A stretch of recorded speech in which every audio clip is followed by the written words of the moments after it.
નમસ્કાર, હું છું Jayesh Patel. ESW enjoy science world YouTube ચેનલમાં આપ સૌનું હાર્દિક સ્વાગત છે. પ્રકરણ 7 આપણા વારસાનું જતન.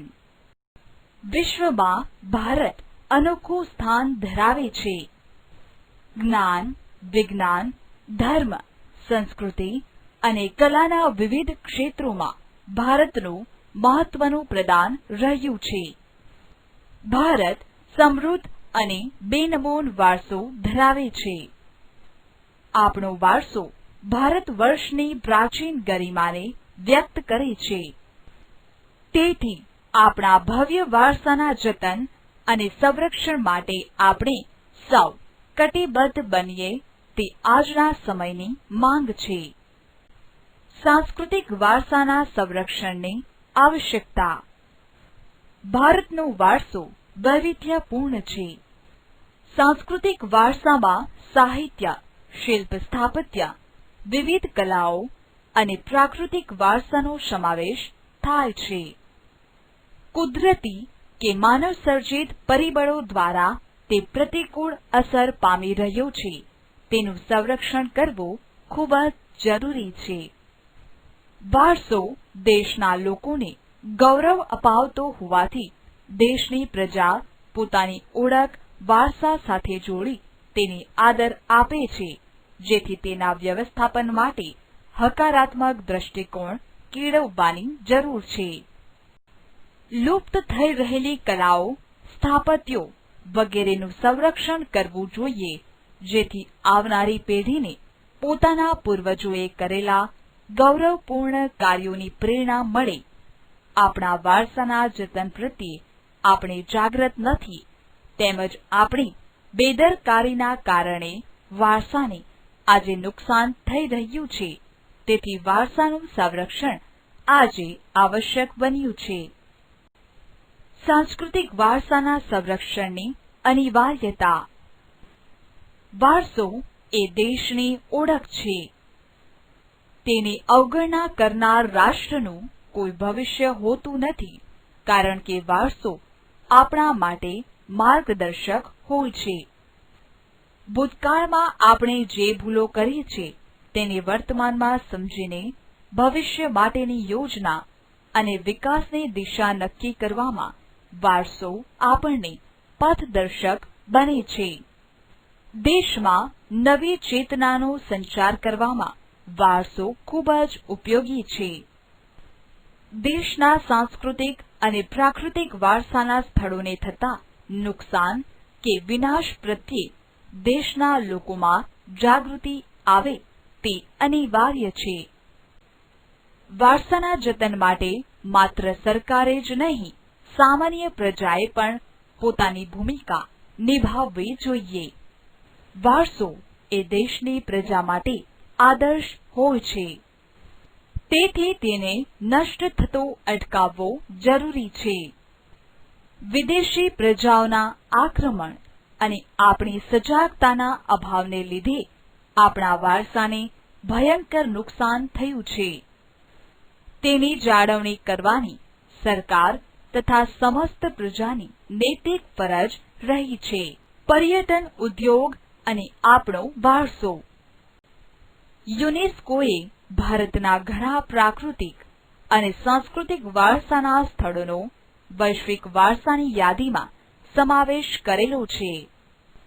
દેશ વિદેશના પ્રવાસીઓ આપણા સાંસ્કૃતિક અને પ્રાકૃતિક વારસાના સ્થળોને જોવા, જાણવા અને સંશોધન કરવા આવે છે. તેથી દેશના પર્યટન ઉદ્યોગનો વિકાસ થાય છે. તેમજ પરિવહન ઉદ્યોગને પણ લાભ થાય છે.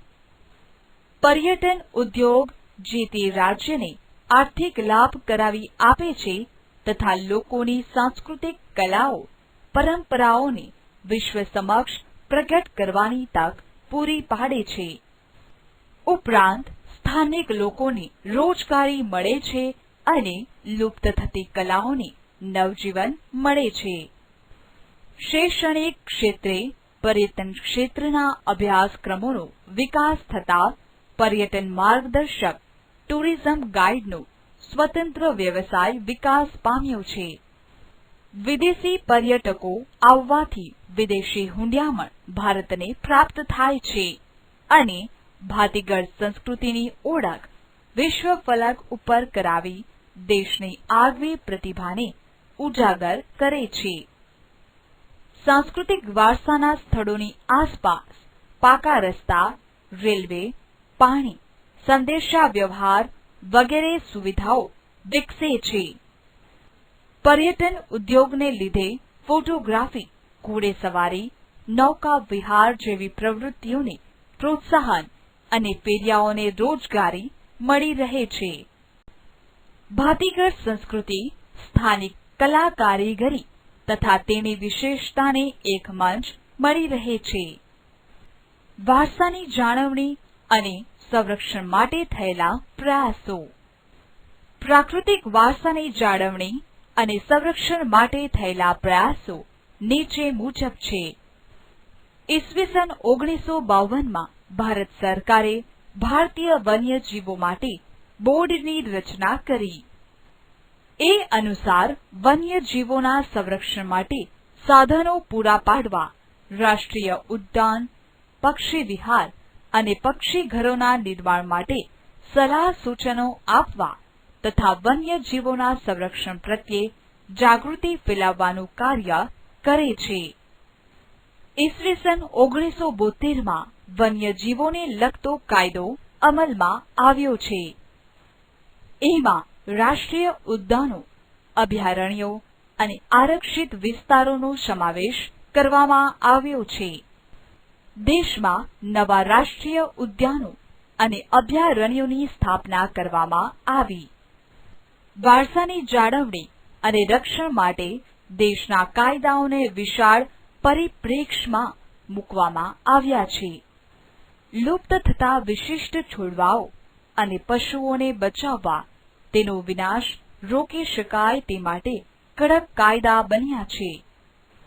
સરકાર ઉપરાંત વિવિધ સંસ્થાઓ અને સમિતિઓ પણ પર્યાવરણનું અને વન્યજીવોના સંરક્ષણનું ખૂબ જ ઉપયોગી કાર્ય કરે છે. એમાં ઈસવીસન 1883માં સ્થપાયેલી મુંબઈ પ્રાકૃતિક ઇતિહાસ સમિતિ સૌથી જૂની સંસ્થા છે. હાલમાં ગીર ફાઉન્ડેશન, નેચર ક્લબ વગેરે જેવી સંસ્થાઓ પર્યાવરણના જતનનું ઉપયોગી કાર્ય કરે છે. આપણા અમૂલ્ય વારસાને જાળવવા માટે સરકારે બંધારણમાં જોગવાઈઓ કરી છે. બંધારણમાં નાગરિકોએ બજાવવાની મૂળભૂત ફરજોમાં વારસાની જાળવણીનો સમાવેશ કર્યો છે. પ્રાચીન સ્મારકો, પુરાતત્વીય સ્થળો અને અવશેષ સ્થળોની જાળવણી માટેનો કાયદો. ભારતીય વારસા સામે સમયે સમયે જે જોખમી અને નુકસાનકારક પરિબળો ઊભા થતા ગયા તેમ તેમ વારસાની જાળવણીના પ્રયત્નો વધુ થયા છે. વારસાની સાચવણીમાં અનેક વિવિધતાઓ જોવા મળે છે. પુરાતત્વીય વારસાને સુરક્ષિત રાખવા માટે સંસદે 1958માં પ્રાચીન સ્મારકો, પુરાતત્વીય સ્થળો અને અવશેષોને લગતો કાયદો પસાર કર્યો, જે અનુસાર પ્રાચીન કલાકૃતિઓ, ધાર્મિક સ્થાનકો, ઐતિહાસિક સ્મારકો, પુરાતત્વના સ્થળો અને અવશેષો વગેરેની જાળવણી કરવાનું સૂચવ્યું છે. પુરાતત્વ ખાતાના કાયદા મુજબ કોઈપણ ખાનગી વ્યક્તિ, સંસ્થા કે એજન્સી ભારત સરકારની પૂર્વ મંજૂરી વગર કોઈ પણ સ્થળે ખોદકામ કરી શકતી નથી. તેથી છુપી રીતે થતા ખોદકામો અટક્યા છે અને વારસાના સ્થળો આજ દિન સુધી સચવાયેલા રહ્યા છે. કેન્દ્ર સરકારે મહત્વના ઐતિહાસિક સ્થળોને રાષ્ટ્રીય સ્મારકો તરીકે જાહેર કર્યા છે. તેની જાળવણીની જવાબદારી પુરાતત્વ ખાતાને સોંપવામાં આવી છે. માત્ર સરકાર દ્વારા કાયદો બનાવવાથી નહીં, પરંતુ લોકોએ નૈતિક જવાબદારીથી વારસાની જાળવણી કરવી જોઈએ. પુરાતત્વ ખાતું નષ્ટ થયેલા કે નષ્ટ થવાની તૈયારીમાં હોય તેવા સ્મારકો સ્થળોનું ચોક્કસ પદ્ધતિએ સમારકામ કરાવે છે. ઇમારતોનું સમારકામ કરતી વખતે કેટલીક બાબતો ધ્યાનમાં રાખવી જોઈએ, જેમાં તેનું મૂળ સ્વરૂપ, આકાર, કદ તથા અસલિયત વગેરે જળવાય તે જરૂરી છે. ભારતીય પુરાતત્વ સર્વેક્ષણ નામનું સરકારી ખાતું પોતાની દેખરેખ હેઠળ અંદાજે 5000 કરતાં વધુ સ્મારકો અને સ્થળોની જાળવણી માટેનું કાર્ય કરે છે. આંધ્રપ્રદેશમાં કૃષ્ણા નદી પર નાગાર્જુન સાગર બહુહેતુક યોજનાને કારણે સંગમેશ્વર મંદિર, પાપનાશમ મંદિર સમુદ્ર પાણીમાં ડૂબી જાય તેમ હતા. પુરાતત્વ ખાતાએ આ મંદિરોને આંધ્રપ્રદેશમાં મહેબૂબનગર જિલ્લાના આલમપુર ખાતે સફળ રીતે ખસેડી સ્થાનાંતરિત કર્યા છે. વિશ્વની 7 અજાયબીઓમાંની એક આગ્રાનો તાજમહેલ, મથુરાની રિફાઇનરી તથા ઉદ્યોગોના ધુમાડાને પરિણામે તેના શ્વેત સંગેમરમર ઝાંખા અને પીળા પડી રહ્યા હતા. પુરાતત્વ ખાતા દ્વારા વાયુ પ્રદૂષણ ફેલાવનારા ઉદ્યોગોને બંધ કરાવી તાજમહલને નિયમિત સફાઈ કરાવવાના યોગ્ય પગલાં ભર્યા અને પરિણામે તાજમહલની ચમક જળવાઈ રહી. સંગ્રહાલયોના જતન માટે આપણી ભૂમિકા. ભારતીય નિધિ વ્યાપાર કાનૂન મુજબ કોઈ પણ નાગરિકને અચાનક કોઈ પૌરાણિક, પ્રાચીન, કલાત્મક ચીજવસ્તુ ઘર, ખેતર, કૂવો, તળાવ વગેરે બનાવતા ખોદકામ દરમિયાન મળી આવે તો પુરાતત્વ ખાતાને તેની જાણ કરવાની હોય છે, જેથી તેનું સંરક્ષણ જે તે સ્થાને અથવા સંગ્રહાલયોમાં થઈ શકે. અતિ મૂલ્યવાન કલાકૃતિઓ અંગેનો કાયદો 1972માં સરકારે પસાર કરીને વ્યક્તિગત અથવા ખાનગી સંગ્રહાલયોની જાણકારી પણ મેળવી છે. અહીં સંસ્કૃત, અર્ધમાગધી, પ્રાકૃત, પાલી વગેરે હસ્તપ્રતોની જાળવણી તથા તેનો સંગ્રહ થાય છે. દરેક રાજ્યોના દફતર ભંડારોમાં દસ્તાવેજોને વૈજ્ઞાનિક ઢબે સાચવવાથી ઇતિહાસકારો અને સંશોધકોને યોગ્ય માર્ગદર્શન મળી રહે છે. પ્રાચીન કલાકૃતિઓ તથા અતિ મૂલ્યવાન વસ્તુઓ સાચવવા માટે સંગ્રહાલયોનું કાર્ય મહત્વનું છે. દેશના મહત્વના સંગ્રહાલયો નીચે પ્રમાણે છે. તમામ સંગ્રહાલયોના જતન અને સંરક્ષણની જવાબદારી દેશની સરકારની સાથે સાથે આપણા સૌની પણ છે. એ આપણી પવિત્ર ફરજ છે. વારસાના જતન માટે આપણી ભૂમિકા. ભારતના ભવ્ય ભૂતકાલીન વારસાને જાળવવા માટે કેન્દ્ર અને રાજ્ય સરકારો, યુનેસ્કો અને બિનસરકારી સંસ્થાઓ પોતાની ફરજ યોગ્ય રીતે નિભાવી રહી છે. પરંતુ સૌથી મહત્વની જવાબદારી આપણા સૌની છે.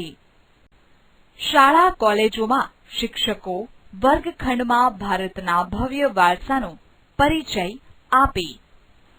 વિદ્યાર્થીઓ પણ અજાણ્યા સ્મારકો, સ્થળો, પુરાવશેષોને ઓળખી તેની જાળવણી અને સંરક્ષણમાં સહાય કરે. વારસાની યાદી તૈયાર કરી ચોકસાઈ રાખે. સ્મારકો નષ્ટ ન થાય, તેની તોડફોડ ન થાય, તે ચોરાઈ ન જાય તેની કાળજી રાખી તે અંગે સતત અધ્યયનશીલ રહે તે જરૂરી છે. સ્થાનિક કક્ષાએ શાળા, કોલેજો અને બિનસરકારી સંસ્થાઓ દ્વારા ઐતિહાસિક સ્થળોના પ્રવાસ, વક્તવ્યો, પ્રદર્શનો, ચર્ચા સભાઓ યોજી આપણા વારસાને લગતી સમજ આપી લોકજાગૃતિ કેળવાય તે જરૂરી છે. ઐતિહાસિક સ્મારકો, શિલ્પ સ્થાપત્યો, કલા કારીગરીના નમૂનાઓ એકવાર નષ્ટ થયા પછી તેની મૂળ સ્થિતિમાં આવી શકતા નથી, માટે તેનો નાશ ન થવા દેવાય, તે મૂળ સ્થાનેથી બીજે ન જાય તેનું ધ્યાન રાખવાની સૌની પવિત્ર ફરજ બને છે. આપણો દેશ વિશાળ અને વૈવિધ્યસભર વારસો ધરાવે છે. એમાં પ્રાચીન સમયના વાવ, ઝરણા, તળાવો, સરોવરો વગેરે આવેલા છે. તેની વર્ષાઋતુ દરમિયાન ખાસ સંભાળ લેવી જરૂરી છે. જેમ કે ધોળકાનું મલાવ તળાવ, પાટણની રાણીની વાવ, ચાંપાનેરનો કૂવો, મહેમદાબાદનો ભમરિયો કૂવો, જૂનાગઢનો નવઘણ કૂવો વગેરે પ્રાચીન સ્મારકોની જેમ સચવાય તેનું સૌએ ધ્યાન રાખવું પડશે. પ્રવાસન સ્થળોની સ્વચ્છતા અને જતન. આપણા દેશના પ્રવાસન સ્થળોની સ્વચ્છતા અને જતન માટે કેન્દ્ર અને રાજ્ય સરકારો મહત્વના પગલાં લઈ રહી છે.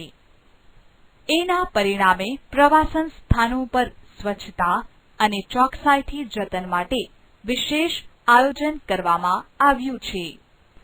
દેશ વિદેશના પ્રવાસીઓને ઐતિહાસિક, ધાર્મિક મહત્વ ધરાવતા પ્રવાસન સ્થળોમાં વિશેષ રુચિ હોય છે. તેથી આપણી સરકાર આવા સ્થળોની જાળવણી માટે ચિંતિત છે. પ્લાસ્ટિકનો ઉપયોગ ન કરવો જોઈએ. પ્રવાસના સ્થળો કે જાહેર સ્થળોએ કચરો ગમે ત્યાં ન ફેંકતા કચરાપેટીમાં નાખવો જોઈએ. ઐતિહાસિક સ્મારકો પર બિનજરૂરી લખાણ કે ચિત્રો દ્વારા તેને નુકસાન પહોંચાડવું જોઈએ નહીં. ગંદકીનો યોગ્ય નિકાલ કરવો જોઈએ. ઐતિહાસિક સ્મારકો પર બિનજરૂરી લખાણ કે ચિત્રો દ્વારા તેને નુકસાન પહોંચાડવું જોઈએ નહીં. પાન કે ગુટખા ખાઈને ગમે ત્યાં થૂકવું જોઈએ નહીં. પ્રાચીન સ્થળોની આસપાસ પ્રદૂષણ કરવું જોઈએ નહીં. ઐતિહાસિક સ્થાપત્યો ધરાવતી વાવ, જળાશયો, તળાવો, ઝરણા વગેરેની ચોમાસા દરમિયાન ખાસ કાળજી રાખવી જોઈએ. પુરાતત્વીય રાસાયણિક ક્રિયાઓ દ્વારા સ્મારકોની સાફ સફાઈ કરતી વખતે ખૂબ જ કાળજીપૂર્વકની માવજત કરવી જોઈએ. દેશ વિદેશના પ્રવાસીઓ દ્વારા આપણા ઐતિહાસિક વારસાને હાનિ ન પહોંચે તે માટે તેમને જાગૃત કરવા. કુદરતી આફતોથી પ્રવાસન સ્થળોને નુકસાન થાય તો તેને ફરીથી મૂળ રૂપમાં લાવવા માટે પ્રયત્નો કરવા જોઈએ.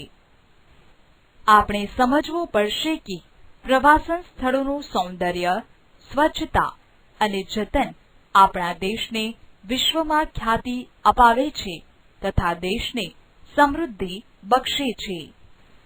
ભૂતકાળના વારસાના મૂળ સ્વરૂપને આંચ ન આવે તે રીતે આધુનિક વિજ્ઞાન અને ટેકનોલોજીના સહારે તેનું જતન કરવું જોઈએ. નમસ્કાર મિત્રો, આ વિડીયો જો તમને પસંદ પડ્યો હોય તો આ વિડીયોને લાઈક અવશ્ય કરો અને જો તમે પહેલીવાર ESW ચેનલ વિઝિટ કરી હોય તો માત્ર એક વખત આ સબસ્ક્રાઇબ બટન પર ક્લિક કરો અને તેની બાજુમાં રહેલ બેલ આઇકોન પર દબાવી લાઈક ઓલ કરવા મહેરબાની કરશો. જો તમે આના પછીના મુદ્દા ઉપર જવા માંગતા હો તો નીચેના થંબનેલ ઉપર અહીં ક્લિક કરો. Thank you.